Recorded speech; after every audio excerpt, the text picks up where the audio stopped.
दहशतगर्द मुल्क है। जो मैं आपको आज बताऊंगा, इजरायली प्रोडक्ट आपको नहीं इस्तेमाल करने चाहिए। अब आपको मैं बताऊंगा कि आपको कौन कौन सी चीज़ें इस्तेमाल नहीं करनी चाहिए। पेप्सी, केएफसी, लेज, ब्राइट, बोनस, मैक्स साबुन, लेमन मैक्स और वगैरह वगैरह।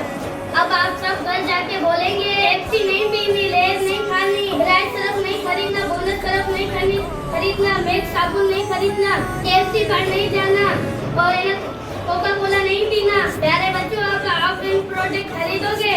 नहीं। केएफसी पे जाओगे? नहीं। केएफसी पियोगे? नहीं। खाओगे? नहीं। बोनस सरफ लेके दोगे? नहीं। लेके दोगे? नहीं।